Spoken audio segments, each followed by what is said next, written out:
একদিন মাঝরাস্তায় একটা ছেলে আমার ওড়না টেনে ধরেছিল। আমি পেছনে ফিরে ছেলেটার হাতে আমার ওড়না দেখে কোনো সাত পাঁচ না ভেবে তার গালে একটা থাপ্পড় বসিয়ে দিয়েছিলাম। কিন্তু আমি জানতাম না ছেলেটা সাধারণ কোনো ছেলে না, সে গুন্ডা মাস্তান টাইপের ছেলে। আর সেদিন থেকেই আমি ওই ছেলের নজরে পড়ি। ছেলেটাকে থাপ্পড় দিয়ে বলেছিলাম, বাসায় কি মা বোন নাই? ছেলেটা আমার চোখের দিকে তাকিয়েছিল। তারপর আমি তাকে অভদ্র বলে বাসায় চলে আসি। আমাদের এলাকার পাশের এলাকাটা নাম করা এলাকা, মানে খারাপ হিসেবে পরিচিত। যদি কেউ শুনে আমি এই এলাকার মেয়ে, তাহলে সবাই বলে ওই এলাকার মানুষগুলো খুব খারাপ, আর ওখানেই এই মেয়ের বাসা, তাহলে ওরাও খারাপ। আসলে দুই এলাকা পাশাপাশি হওয়ায় আমাদের এলাকার মানুষদেরও সবাই খারাপ বলে। পাশের এলাকার মানুষগুলো মারামারি ঝগড়া এসব নিয়ে দিন পার করে, আর অর্পণ ওই এলাকার ছেলে, আর তারও খারাপ হিসেবে খুব নামডাক আছে। বখাটে ছেলে একটা, মারামারি তো তার পেশা। তবে আমি এর আগে তাকে কখনো দেখিনি। বাসায় এসে আম্মুকে বললাম, আম্মু জানো, একটা ছেলে আজ রাস্তায় আমার ওড়না টেনে ধরেছিল, আর আমি তাকে থাপ্পড় মেরেছি। আম্মু আমাকে ভালো করেছি বলবেই কি তা না, উল্টো বলছে, তুই কি করেছিস সেটা? যদি ওই ছেলে তোর কোনো ক্ষতি করে ফেলে? এলাকার অবস্থা ভালো না বলে সবাই অল্প বয়সে এখানকার মেয়েদের বিয়ে দিয়ে দেয়। আমার আব্বুর স্বপ্ন আমি অনেক পড়াশোনা করব, তাই তিনি আমাকে পড়াচ্ছেন। কিন্তু আব্বু তো বিদেশ, বাসায় ছেলে মানুষও নেই, খুব সাবধানে থাকতে হয় আমাদের। তাই পরের দিন ঘুম থেকে উঠেই শুনি আম্মুর চিল্লাচিল্লি। আমি চোখ ডলতে ডলতে ঘুম থেকে উঠে আম্মুকে জিজ্ঞেস করি, হয়েছেটা কি? সকাল সকাল চিল্লাচ্ছ কেন? তুই জানিস তুই কাকে থাপ্পড় দিয়েছিস? কাকে? আরে ওই ছেলে নাম অর্পণ, পাশের এলাকার নাম করা বখাটেও, মারামারিতে সবার আগে, খুব খারাপ ছেলে। আর তুই কিনা ওকেই মারলি? আজ থেকে তুই আর বাসার বাইরে যাবি না। আজ থেকে কলেজেও যেতে হবে না তোর, বাসায় বসে বসে পড়বি, পরীক্ষার সময় পরীক্ষা দিবি, ব্যাস। আম্মুকে জিজ্ঞেস করলাম, তুমি কিভাবে জানলে যে ওই ছেলেকেই আমি মেরেছি? আরে ওই ছেলে ওর বন্ধুকে পাঠাইছে বাসায়, আর বলছে এটা নিহিনদের বাসা নাকি। আমি বলছি হ্যাঁ, কোনো সমস্যা? তখন ওই ছেলে আমাকে বলল, আপনার মেয়ে কার গায়ে হাত তুলছে জানেন? অর্পণের গায়ে। আল্লাহ, এই মেয়ে নিয়ে আমি কি করব? মানুষও চেনে না। আম্মু প্লিজ এভাবে চিল্লাচিল্লি করো না, আমি যাব না বাসার বাইরে, এবার শান্তি। শান্তি। এরপর আমি কলেজে যাওয়া বন্ধ করে দিই। কিন্তু ওইদিকে অর্পণ আমাকে খুঁজে হয়রান। আমি প্রায় 4 দিন ক্লাসে যাইনি, আর সে এইদিকে আমার বান্ধবীদের বলে দিয়েছে আমি যদি পরের দিন কলেজে না যাই তাহলে সে সোজা আমাদের বাড়ি এসে আমার হাত ধরে টেনে নিয়ে যাবে। আমার বান্ধবী বর্ষা আমাকে কথাগুলো জানায়। আমি কথাটা শুনে প্রচুর ভয় পাই আর আম্মুকে বলি, কিন্তু আম্মু আমার চেয়ে বেশি ভীতু। সে চিন্তায় নাওয়া খাওয়া ছেড়ে দেয়। আমি পরের দিনও কলেজে যাই না। এইদিকে পরের দিন অর্পণ বর্ষাকে বলে, ও তো আসলো না, ঠিক আছে, কোনো সমস্যা নাই, আমি রাতে ওদের বাসায় যাব, ওকে বলে দিও। রাত তো হয়েছে ঠিকই, কিন্তু আমার আত্মা তো কাঁপছে, ভয়ে কলিজা শুকিয়ে গেছে। হঠাৎ করে রাত 12টায় দেখি অনেক জোরে জোরে আতশবাজির আওয়াজ। আম্মু বলে, এত রাতে এগুলো করছে কে? আমি উত্তর দিলাম, আমি কিভাবে জানবো? রাতে আম্মুকে আর বোনকে নিয়ে একসাথে শুই, আর বারবার মনে পড়ছে বর্ষার বলা কথাগুলো। ও বলেছিল অর্পণ নাকি অনেক আগে একটা মেয়েকে ভালোবেসেছিল, মেয়েটা ওকে ভালোবাসতো, কিন্তু হঠাৎ মেয়েটা চেঞ্জ হয়ে যাওয়ায় অর্পণ একদিন মেয়েটাকে ডেকে নিয়ে ইচ্ছামতো বাঁশ দিয়ে পিটায়। পরে মেয়েটাকে হসপিটালে ভর্তি করা লাগে। পরে মেয়েটাকে ওর পরিবার ভারত পাঠিয়ে দেয়। এই ছেলে খুবই খারাপ। কিছুদিন আগেও নাকি এক ছেলেকে মেরে হসপিটালে পাঠিয়েছে, শুধুমাত্র ওর বাবা চাচার অনেক দাপট বলে কেউ নাকি ওর কিচ্ছু করতে পারে না। ভয়ে গা ছমছম করছে। সারা রাত আমি শুয়ে আছি ঠিকই, কিন্তু চোখে এক বিন্দু পরিমাণ ঘুম নেই।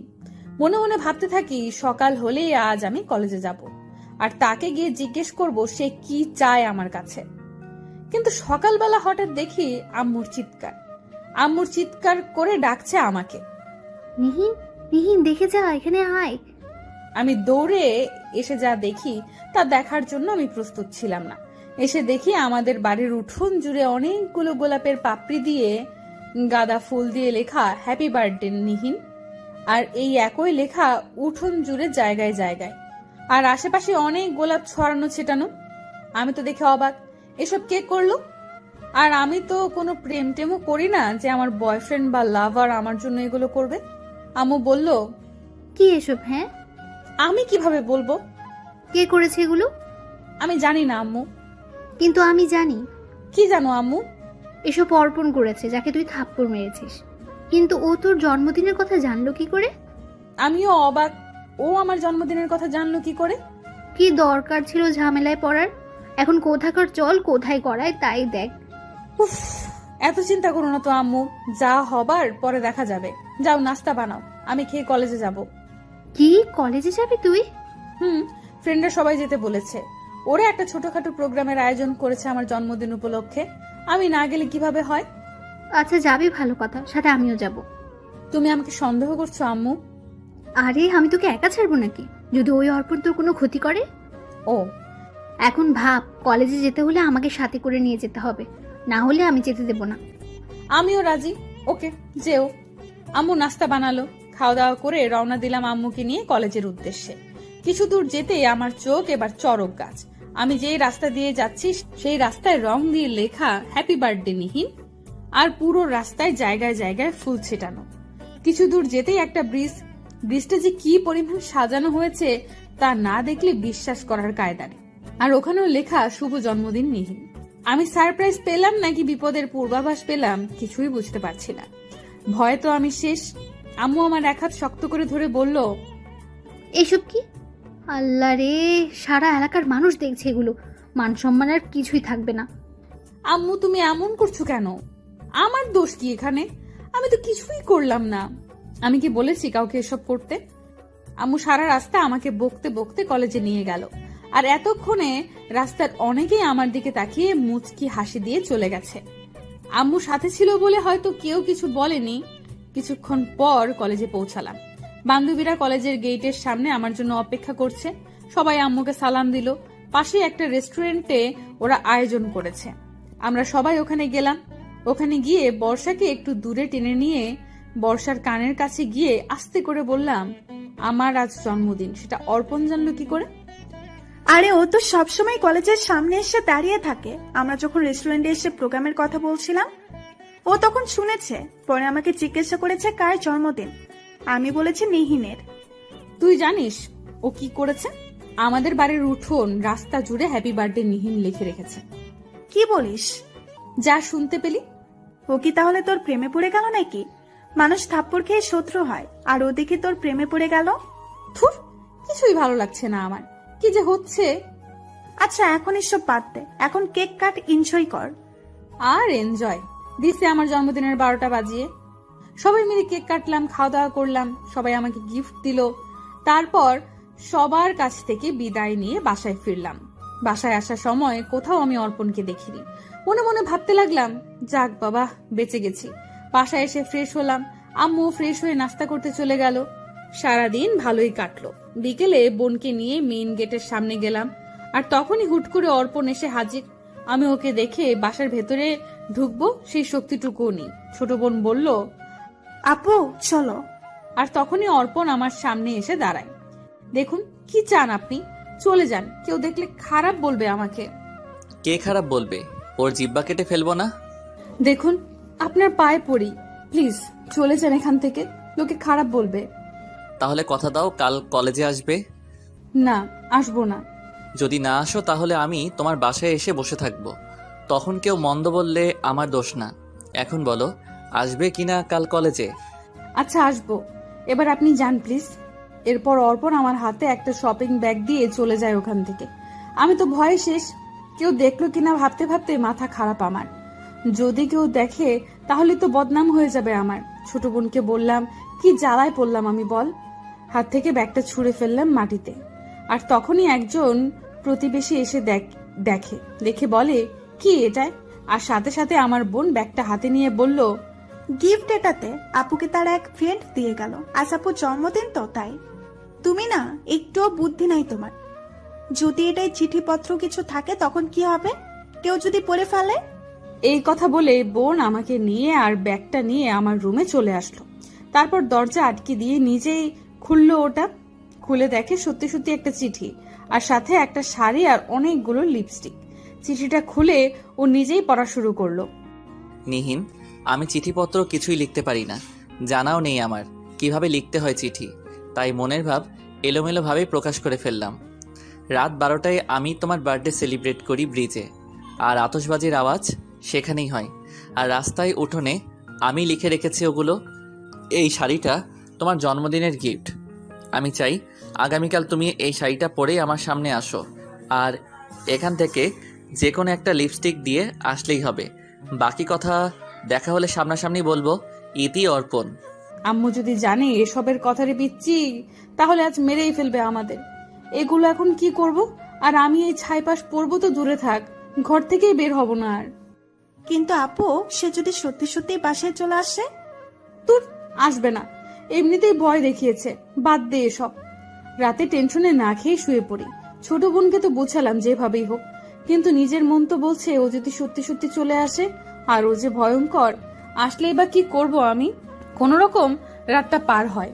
সকালে ইচ্ছে করেই বিছানা থেকে উঠি না, আমি ভয়ে আছি যদি চলে আসে অর্পণ। বেলা 12টা, আম্মু ডেকে গেছে অনেকবার। আমি তাকে বলে দিয়েছি ভালো লাগছে না, ঘুমাবো। সারা রাত ঘুমাইনি। আম্মু খেয়ে ঘুমাতে বলছে, কিন্তু খাবার যে আমার গলা দিয়ে নামবে না, যে ভয়ে আছি আমি। কিছুক্ষণ পর বোন আমার দৌড়ে রুমে আসে আর বলে, আপুরে, ওঠ তাড়াতাড়ি, অর্পণ তো বাইরের বারান্দায় এসে বসে পড়েছে। আমাদের বাসাটা অনেক বড় আর খোলামেলা, শুধু এক পাশ দিয়ে দেয়াল করা, আর পুরো বাসায় কোনো দেওয়াল নেই। তাই যে কেউ আমাদের বাসায় সহজেই আসতে পারে। আর আমাদের বাসার মেইন গেট দিয়ে মানুষ যাতায়াত করে বলে গেটটা খোলাই রাখতে হয় সারাদিন। আমি তো শোয়া থেকে লাফ দিয়ে কোনো রকম উঠে বসে পড়লাম বোনের কথা শুনে, কিন্তু ভয়ে যেন এখন আমার আত্মাটা বেরিয়ে আসছে। এখন কি করবে অর্পণ? হঠাৎ করেই শুনি অর্পণ, কাকি, এই যে কাকি, একটু শুনবেন? এই বলে আম্মুকে ডাকছে। আর আমি দৌড়ে রুম থেকে বেরিয়ে এসে অর্পণকে বলি, আপনি এখানে? আর অর্পণ আমার দিকে রাগী চোখে তাকিয়ে আমার সামনে এসে আমার বাম হাতটা শক্ত করে মুঠো করে ধরে। হাত ধরলেন কেন আমার? আজব তো, হাত ছাড়ুন। তোরে কি বলছিলাম আমি? দেখা করতে বলি নাই? কেন করলি না দেখা?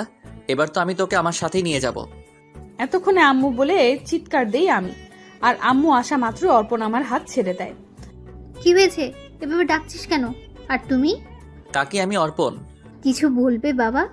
আসলে রাস্তা দিয়ে যাচ্ছিলাম, হঠাৎ পানি পিপাসা পেয়েছিল তো তাই এসেছিলাম। এক গ্লাস পানি দেওয়া যাবে? কি যে বলো বাবা, এই যা তো নিহিন, এক গ্লাস পানি নিয়ে আয়। আমি দৌড়ে গিয়ে এক গ্লাস পানি দিয়ে আমার ছোট বোনকে পাঠিয়ে দিই। সেদিনের মতো ও পানি পান করে চলে যায়। সে চলে যাওয়ার পর আম্মু এসে আমাকে জিজ্ঞেস করে ও এসেছিল কেন। আমি আম্মুকে বলি আমি দেখা করিনি বলে। সে চায় আমি তার সাথে দেখা করি। সে যেন কি বলবে আমায়। কোথাও যাবে না তুই, আমি কালই তোর জন্য পাত্র দেখা শুরু করব। বিয়ে না দিলে এই ঝামেলা দূর হবে না। আর এই ছেলে যে খারাপ, আমার মেয়ের জীবন পুরো তামা তামা করে দেবে। এই বলে আম্মু চলে গেল। আব্বুকে এই বিষয়টা ফোনে জানালো। আব্বু বলেন, তুমি ছেলে দেখা শুরু করো, ভালো ছেলে সন্ধান করো, তবে ছেলে যেন শিক্ষিত হয়। আব্বু সারা জীবন শিক্ষাকে অনেক মূল্য দিয়েছেন। আব্বু চায় তার সন্তানেরা উচ্চশিক্ষিত হোক, আর তার মেয়ের জামাইরাও উচ্চশিক্ষিত হোক। আম্মু পরের দিনই ছেলে দেখা শুরু করলেন, মানে সবাইকে বলতে লাগলেন ভালো ছেলের সন্ধান পেলে যেন জানায়। এইদিকে অর্পণ আমার যতগুলো বিয়ের কাজ আসে সব ভেঙে দেয়। আব্বু বলেন তার এক বন্ধুর ছেলের জন্য নাকি আমার কথা বলেছে, আর বললেন আব্বু এসে যা করার করবেন, আমরা যেন চুপচাপ বসে থাকি। মন খারাপ করে এখন বাসায় বসে থাকি, শুধু না যেতে পারি বাইরে আর না কোথাও। তাই আমার বান্ধবী বর্ষা আমাকে বলল, তুই তো ফেসবুক ইউজ করিস না, একটা আইডি খোল, দেখবি সময় কেটে যাবে। কিন্তু আমি ফেসবুকের তখন কিছুই বুঝি না। বর্ষা আমাকে একটা ফেসবুক আইডি খুলে দেয়, আর ও নিজেই কয়েকজন ফ্রেন্ড অ্যাড করে দেয় আইডিতে, আর সব দূরের দূরের মানুষ। আমি বললাম এদের কেন ফ্রেন্ড করলি, আমি তো চিনিই না তাদের। ও বলল অচেনা মানুষ লিস্টে থাকলেই ভালো, কোনো ঝামেলা নেই, চিনবেও না আর কিছু বলবেও না, আর চেনা হলে শান্তিতে আইডি ইউজ করতে পারবি না। ওর কথা মতো বললাম আচ্ছা বুঝলাম। আমার লেখালেখি করতে খুব ভালো লাগে, তাই ফেসবুকে ঢুকেই আমি ছোটখাটো লেখা পোস্ট করতে শুরু করলাম। ধীরে ধীরে আমার বন্ধুর তালিকা বড় করলাম, ফ্রেন্ড রিকোয়েস্ট পাঠালাম, একসেপ্ট করলাম, কিন্তু কারোর সাথেই আমার ইনবক্সে কথা হতো না। ইনবক্সটা আমার কাছে একটা প্যারা মনে হতো। যা কথা হবার কমেন্ট বক্সেই হতো টুকটাক। এর মাঝে যারা আমাকে ইনবক্সে নক করতো আমি তাদের এড়িয়ে চলতাম বেশিরভাগ।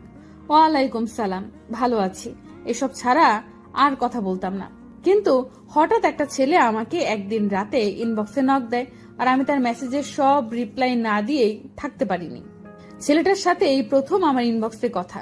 ছেলেটার আইডি দেখেই ভদ্র শান্তশিষ্ট মনে হতো।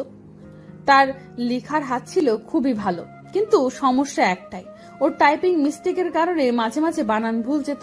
আর আমি মনে মনে লেখা পড়ে খুব রাগ করতাম, এত ভালো লেখে অথচ বানান ভুল। তার সাথে প্রায়ই আমার এখন চ্যাটিং হয়, কেমন আছি, কি করছি, এই সেই কথা হয়। ধীরে ধীরে কথার পরিমাণ বাড়তে থাকে। একটা সময় সে আমাকে মেসেজ না দিলে খুব রাগ হতো। এক সময় সে আমাকে বন্ধু হবার প্রস্তাব দেয়, আর আমি তাকে বলি হতে পারি, তবে কোনোদিন সে আমার প্রেমে পড়তে পারবে না, আমাকে ভালোবাসতে পারবে না, ভালোবাসা চাইতে পারবে না। কারণ আমি শুনেছি কখনো কোনো ছেলে মেয়ে নাকি বন্ধু হয়ে থাকতে পারে না, একদিন না একদিন তারা নাকি একে অপরের প্রেমে পড়বেই। সে আমার কথায় রাজি হয়ে যায়, শুরু হয় আমাদের বন্ধুত্ব। ও আমাকে মেসেজে লিখে লিখে ওর লাইফের সব কথা লিখে। তখন এক একটা রাত চ্যাট করতে করতে কেটে যায়, তার কোনো খেয়ালই থাকে না আমাদের। ও প্রবাসী, দেশের বাইরে থাকে, আর আমি থাকি বাংলাদেশে। এইভাবে আমাদের বন্ধুত্ব আরো মজবুত হতে থাকে। আর কথায় কথায় ওকে আমি মনে করিয়ে দেই, খবরদার ভুলেও আমার প্রেমে পড়া যাবে না। বেচারা আমাকে চ্যালেঞ্জ করে, সে কোনোদিন আমার প্রেমে পড়বে না, সে এমন ছেলেই না, তার মনে ভালোবাসা বলতে কিচ্ছু নেই, সে ভালোবাসার ধারে কাছেও নেই। আর আমিও তাকে উল্টো চ্যালেঞ্জ করে বলি, জাস্ট 15 দিনের ভেতরে সে আমার প্রেমে পড়বে আর আমাকে ভালোবাসবে, আমি যদি চাই। ও আমাকে বলে, ওকে, চ্যালেঞ্জ অ্যাকসেপ্ট করলাম, যাও 15 দিন সময় দিলাম, করে দেখাও এই অসাধ্য সাধন। আমিও আমার কথায় অটল, জিন্দেগিতেও তোমার প্রেমে আমি পড়ব না। আর সবচেয়ে মজার কথা হলো আমরা তখনও দুজন দুজনকে দেখিনি। তখন ওর প্রোফাইলে কোনো পিক ছিল না, আর আমিও আমার প্রোফাইলে কোনো পিক ইউজ করিনি, তাই দেখাও হয়নি কেউ কাউকে। আর ও নিজেও আমার কোনো পিক চাইনি তখন, আর আমিও চাইনি। চলছিল আমাদের অদেখা বন্ধুত্ব, আর সাথে ওই চ্যালেঞ্জ। দেখা যাক বাজিতে কে জিতে, নিহিন নাকি নিনিত। পরের দিন আমি নিনিতকে বলি, চ্যালেঞ্জ বাদ। ও বলে, নাকি হেরে যাবার ভয়?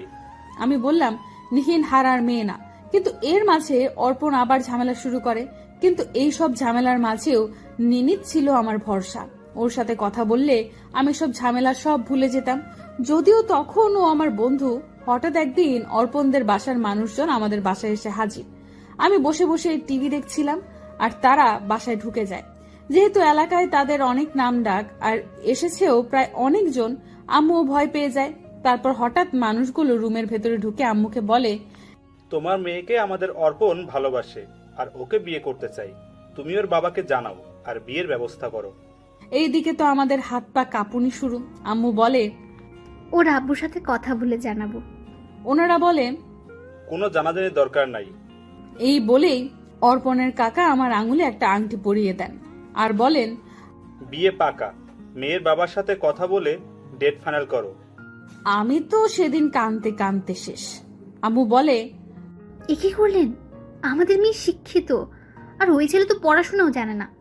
তখন ওই বাড়ির মানুষজন রেগে জানার বলেন, কে বলেছে ও শিক্ষিত না? ও তো এখনো পড়াশোনা করছে, কলেজে যায় না, ঢাকায় গিয়ে শুধু পরীক্ষা দেয়। পরে অবশ্য জানা যায় আসলে নিজের এলাকার কলেজে পড়ে না বলে অনেকেই জানে না ও যে পড়াশোনা করে। আম্মু বলে, কিন্তু ও তো মারামারি করে, সবাই বলে। তারা বলেন, আমাদের নাম ডাক আছে, তাই ওই সব একটু আধটু হয়, আর মানুষ এমনিতেই আমাদের নামে খারাপ কথা ছড়ায়। আম্মু আর কথা বাড়ায় না। এদিকে আম্মু আব্বুকে সব জানায়। আব্বু বলেন, আমি আমার বন্ধুর ছেলের সাথেই নিহিনের বিয়ে দেব, তুমি কোনো চিন্তা করো না। এরপর আমি মানসিকভাবে ভেঙে পড়ি, অসুস্থ হয়ে পড়ি। অনেকদিন অনলাইনে যাই না, ফেসবুকে আসা হয় না। আম্মু বলে, তুই এসব নিয়ে ভাবিস না, তোর আব্বু একটা ব্যবস্থা করবে। আম্মু অনেক বুঝায় আমাকে।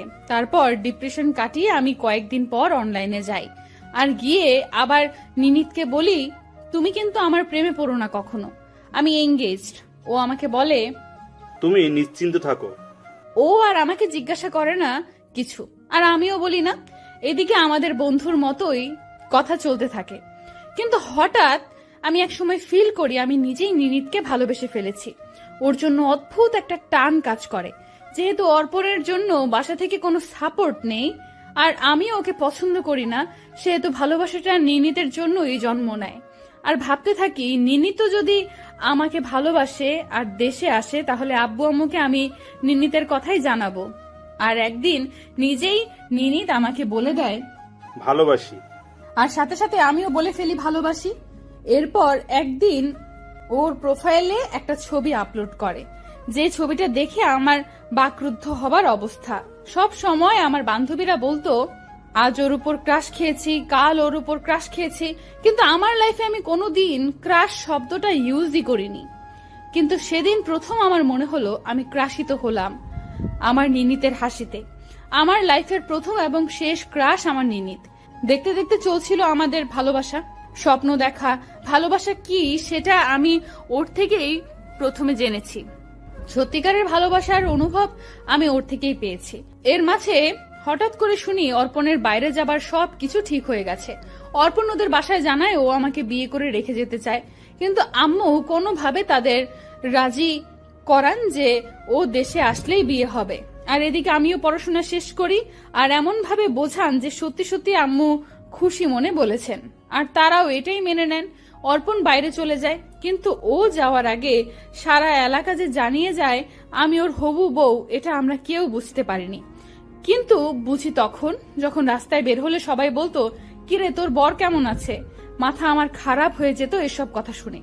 আমি না পারতাম এগুলো সইতে, না পারতাম কাউকে বলতে। বাসায় এসে আম্মুকে বলতাম, সবাই দেখি জানে আমি অর্পণের বউ। আম্মু বলে আর বলিস না, আমাকেও সবাই একই কথা বলে। জানি না কি হবে, এমন মানুষের নজরে পড়েছিস, ওকে তোকে সহজে ছাড়বে? ওইদিকে আমি এসব ঝামেলার কথা বারবার নিনিতকে বলতে চাইতাম, কিন্তু বলতে পারতাম না। ভাবতাম ও তো দূরে, যদি এসব চিন্তা করে ও কাজের জায়গায় গিয়ে অ্যাক্সিডেন্ট করে ফেলে, বা যদি আমাকে ছেড়ে যায় এসব শুনে। যেহেতু আমাদের সামনাসামনি দেখা হয়নি, ও যদি আমার কথা বিশ্বাস না করে, আর এই ভয়টা থাকার কারণও ছিল বটে। নিনিত আমাকে খুব সন্দেহ করত, যে কোনো বিষয় নিয়ে অবিশ্বাস করত। যেমন যার তার আইডির নাম বলে বলতো এইগুলো তোমার আইডি, ওই আইডি থেকে কাউকে কমেন্ট করলে বলতো ওইসব কমেন্ট নাকি আমি করেছি। অথচ আমি ওর অগোচরে তখন আমার কোনো আইডিই ছিল না। আমি কসম খেয়েও ওকে বিশ্বাস করাতে পারতাম না যে ওগুলো আমার আইডি না। এই সামান্য ব্যাপারগুলো ও বিশ্বাস করে না, আর এত বড় ঘটনা ঘটে যাচ্ছে আমার জীবনে, আমি বললে বিশ্বাস করবে? এই ভেবে লুকিয়ে যেতাম ওর কাছে আর ভাবতাম সময় আছে যেহেতু আমার হাতে, সেহেতু ও আসলেই সব বুঝিয়ে বলবো, তারপর যা ডিসিশন হয় হবে। ও যদি চায় আমাকে ওর লাইফে জড়াতে তাহলে জড়াবে। ওকে বারবার জিজ্ঞেস করতাম, আচ্ছা কবে দেশে আসবে তুমি? ও বলতো আমি এখন আসতে পারবো না, পারলে তোমার কাছে কবেই চলে আসতাম। এর মাঝে আব্বু আসেন। আসার পর আব্বু ছেলে দেখা শুরু করেন, আর ওইদিকে এলাকায় এটা জানাজানি হয়, আর সেটা অর্পণের কানেও যায়। অর্পণ ওর বাসায় জানায় ও এই মুহূর্তে আমাকে বিয়ে করবে, আজই বিয়ে করবে। যদি ওর পরিবার ওকে না করায় বিয়ে, তাহলে ও সুইসাইড করবে। তাই ওর পরিবার সিদ্ধান্ত নেয় যেভাবেই হোক ফোনে কাবিন করাবে আমাদের। আর যেহেতু অর্পণ একরুখা বদমেজাজি, তাই ও যে কোনো কিছু করে বসতে পারে। আর তাই ওর পরিবারের মানুষজন এলাকার চেয়ারম্যান মেম্বারদের বুঝিয়ে আমাদের বাসায় নিয়ে চলে আসেন। আর ওর কাকাই একজন চেয়ারম্যান, আর সাথে করে নিয়ে আসেন আমাদের এলাকার কয়েকজন মুরব্বীদেরও। আমরা কেউ জানি না কিছু। আব্বুকে এসে সোজাসুজি বলেন আজ আপনার মেয়ের সাথে অর্পণের বিয়ে দিতে হবে ফোনে। আব্বু বলে এসব কিভাবে সম্ভব? কিন্তু সবাই মিলে আব্বু আম্মুকে অনেক প্রেসার দিতে থাকেন। এদিকে এত মানুষ আর আমাদের সাপোর্টে কেউ নেই। সবাই বলছে করে ফেলো মেয়ের কাবিন, এই ছেলে তোমার মেয়েকে ছাড়বে না, আর গোপনে যদি অন্য কোথাও বিয়ে দাও তাহলে তোমার সমস্যা হতে পারে। আম্মু কান্নাকাটি করছে, এদিকে আমিও কাঁদছি। আব্বুও দিশে পাচ্ছে না কি করবে। আর আমি যে নিনিতকে কিছু জানাবো, নিনিত তো বাইরে, না পারবে আসতে, না পারবে কিছু করতে। ওর নাকি ভিসা নেই। আর ওইদিকে অর্পণ বারবার ওদের পরিবারের জানায় কাবিন আজ না হলে অর্পণের লাশ যাবে দেশে। অবশেষে আম্মু এসে আমাকে বলেন তোর আব্বু বলছে কাবিনটা করে নিতে। কিন্তু আম্মু এই ছেলে তো। দেখ মা, এলাকার সব মানুষ একজোট হয়ে আছে, আমাদের তো এখানেই থাকা লাগবে। সবাই জানে তোদের এঙ্গেজমেন্ট হয়ে গেছে।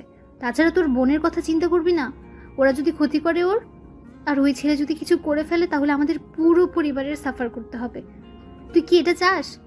তাছাড়া ছেলে তো পড়ালেখাও জানে। হয়তো বাজে রেকর্ড ছিল, কিন্তু এখন তো বাইরে চলে গেছে, ভালো জায়গায় থাকে। দেশে যখন ফিরবে তখন আর এমন থাকবে না, রাগ ঝাল সব চলে যাবে ওর। তাছাড়া তোকে ভালোবাসে, তাই তো পাগলামি করেছে এত। তোমরা এইভাবে আমার জীবনটা নষ্ট করে দিবা শুধুমাত্র তোমরা এলাকায় সেফ থাকার জন্য? এগুলো আমার কথা না রে মা, তোর বাবার কথা। সে চায় না কোনো কারণে তার মান সম্মান নষ্ট হোক। বেচারার অবস্থা খুব খারাপ, উনিও এই ছেলেকে অতটা পছন্দ করে না। আম্মু, আমি এই এলাকা ছেড়ে চলে যাব, অন্য জেলায় চলে যাব। প্লিজ এই ছেলেকে বিয়ে করতে বলো না আমায়। আমার জীবনটা এইভাবে নষ্ট করে দিও না। মারে, আমার কিছুই করার নাই, দেখছিসই তো ওদের কত বড় গ্যাং। তুই যদি অন্য কাউকে বিয়েও করিস, ওই ছেলের ক্ষতি করতে তার 1 মিনিটও হাত কাঁপবে না। এবার তুই চলে গেলেও তো আমাদের এখানে থাকতে হবে, যদি তারা আমাদের ক্ষতি করে। আম্মু কাঁদছে। আমি জানি এই ছেলেকে আম্মুর মোটেও পছন্দ না। ছেলে দেখতে সুন্দর, পরে জানা গেল শিক্ষিত, কিন্তু এই ছেলের নামে মারামারি রেকর্ড আছে। আর আমার মধ্যবিত্ত পরিবার, সাধারণ পরিবার, আর তারা ক্ষমতাবান পরিবার, তাদের অনেক পাওয়ার। আম্মু তাই রাজি না এখানে, কিন্তু বাধ্য হয়ে রাজি হতে হচ্ছে তাদের। আমি আব্বুর সাথে কথা বলতে চাই। আব্বুকে ডাকো। আম্মু আব্বুকে ডাকে। আব্বু এসে আমার হাত ধরে কান্না করে দেন। কাবিনটা করে নাও মা, আমার মান সম্মানের বিষয়। আমি এই বয়সে আমার মান সম্মান হারালে মরণ ছাড়া আর পথ থাকবে না। অন্তত আমাদের ভালোর জন্য রাজি হয়ে যাও। আমি আব্বুকে শুধু বললাম, তাই বলে আমার পছন্দ অপছন্দের কোনো দাম নেই। সারাটা জীবন আপনাদের কথা মতো চলেছি আব্বু, আর এখন এমন একটা ছেলের সাথে কাবিন করতে বলছেন যাকে আমি না কোনোদিন মানতে পারবো আর না ভালোবাসতে পারবো। আব্বু, আমি অন্য কাউকে পছন্দ করি। আমার আব্বু অসুস্থ হয়ে পড়েন, আর সবাই আরো বেশি করে প্রেসার দিতে থাকেন। অবশেষে বাধ্য হয়ে ফোনে কাবিনটা করেই নিতে হয় আমার। সবার ভালোর জন্য আমার অর্পণকে গ্রহণ করতে হয়, কিন্তু আমার আত্মা জানে নিনিত আমার সবটুকু জুড়ে। যদি নিনিত সেদিন দেশে থাকতো তাহলে আমি ওকে সবকিছু বলে একটা ডিসিশন নিতে পারতাম, কিন্তু আমার সেই পথও ছিল না। সবকিছু শেষ হয়ে গেল সেদিনই। আর কথা হলো, অর্পণ কার্ড পেলেই দেশে আসবে। এতে যেই কয় বছরই লাগুক, অর্পণ এখন চিন্তামুক্ত। এখন আর কেউ চাইলেও আমাকে বিয়ে করতে পারবে না। সেদিন আমি 6 ঘন্টা অনলাইনে যেতে পারিনি। আমার একটা বদ অভ্যাস আছে, সেটা হলো আমি অতি কষ্ট পেলে আর অতি রাগে মোবাইল ছুঁড়ে মারি, আর সেদিনও তাই করি। আমার মোবাইলটা সেদিন হ্যাং করে বারবার। সব ঝামেলা কাটিয়ে 6 ঘন্টা পর আমি অনলাইনে যাই। গিয়ে দেখি নিনিতের মেসেজ। সারাদিন কই ছিলাম জানতে চেয়ে মেসেজ দিয়েছে অনেক। আমি শুধু ওকে ফোন দিয়ে কান্না করে বলেছিলাম, সব শেষ নিনিত, সব শেষ হয়ে গেছে। সেদিন ওপাশ থেকে নিনিত স্তব্ধ হয়ে গিয়েছিল। এরপর লাইন কেটে দিয়ে আমি পাগলের মতো চিৎকার করে কাঁদতে থাকি। জীবনটা আমার ওখানেই থেমে যায়। এর মাঝে অর্পণের সাথে আমার তেমন কথা হয় না বললেই চলে। আমি তার সামনে ভিডিও কলেও যাইনি কখনো। সে বুঝতো আমি তাকে মানতে পারিনি এখনো। সে কাজে বিজি থাকতো আর আমি আমার লেখাপড়া নিয়ে। এর মাঝে আমার একটা অসুখ ধরা পড়ে, যার কারণে আমি অসুস্থই থাকতাম 12 মাস। বাসায় বন্দিই থাকতাম সব সময়। কারোর সাথে তেমন কথাও বলতাম না। নিনিতের সাথে আমার যোগাযোগ ছিল তখনও। ও আমাকে সাপোর্ট দিত, বলতো আমি সুস্থ হয়ে যাব। সব সময় ছায়ার মতো থেকেছে ও আমার। দেখতে দেখতে প্রায় 1.5-2 বছর। কিছুদিন আগে শুনি অর্পণ দেশে আসবে। নিনিত এতদিনেও দেশে আসেনি, ওর সাথেও আমার দেখা হয়নি এখনো। নিনিতকে আমি মেসেজে জানালাম অর্পণের কথা। ও আমাকে বলল আমি যেন কোনোদিন অর্পণকে কষ্ট না দেই, ওর মাঝে যেন সুখ খুঁজে নেই। আমিও বললাম ও যেন দেশে এসে কাউকে বিয়ে করে নেয়। দোয়া করলাম সুখী যেন হয়। বিদায় নিলাম ওর কাছ থেকে, কিন্তু মিথ্যা বলবো না, আমি এতদিনেও নিনিতকে ভুলতে পারিনি। সব সময় মনে মনে ভেবেছি ও যদি এর মধ্যে দেশে আসতো তাহলে ওকে আমি সব কিছু বুঝিয়ে বলতাম। আমার জীবনটা এত বড় এক ঝামেলার সাথে জড়িয়ে গেছে, সব বলতাম, নয়তো পালিয়ে যেতাম। জীবন তো একটাই, আমারও তো ভালোভাবে বাঁচার অধিকার আছে। কিন্তু আবার ভয়ও পেতাম যদি কেউ নিনিতের ক্ষতি করে বা আমার পরিবারের ক্ষতি করে আমি চলে গেলে।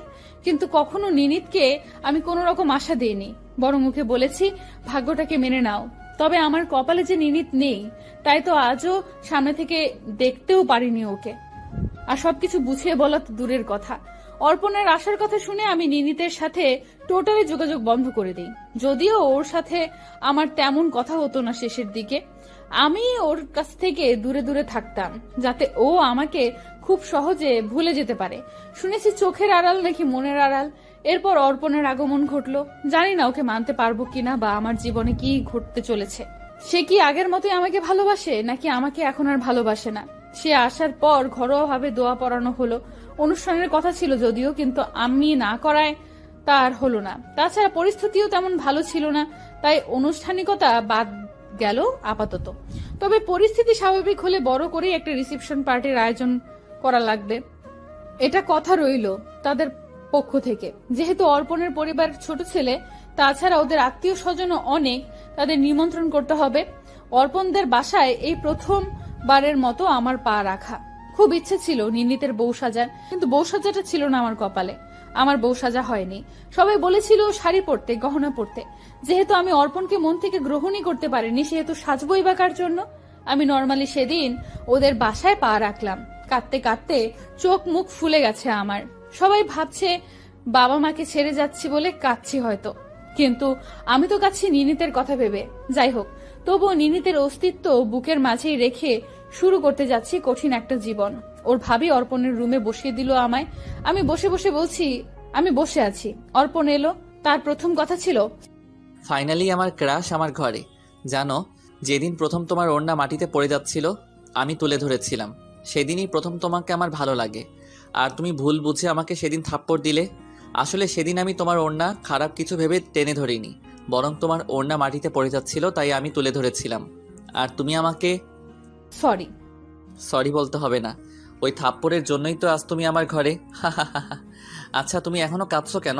বাসার কথা মনে পড়ছে? আচ্ছা, কালই আমি তোমাকে তোমার বাসায় নিয়ে যাব। এখন কান্না থামাও। আমি যে পরিবেশে মানুষ হয়েছি, অর্পণদের পরিবেশ তার থেকে একদম ভিন্ন। তবু মানিয়ে নেওয়ার চেষ্টা করছি আমি। এখানে কেউ আম্মুর মতো আগলে রাখে না। নিনিতের সাথে আমি আর যোগাযোগ করিনি। কি লাভ যোগাযোগ করে ওর কষ্ট বাড়িয়ে? ও বরং জানুক আমি অন্য কাউকে পেয়ে ওকে ভুলে গেছি। হয়তো ও ভালো আছে, আমিও হয়তো একদিন এই পরিবেশে নিজেকে মানিয়ে নেব। কাটছে দিন, এই তো চলছে জীবন, আর এইভাবেই হয়তো চলতে থাকবে।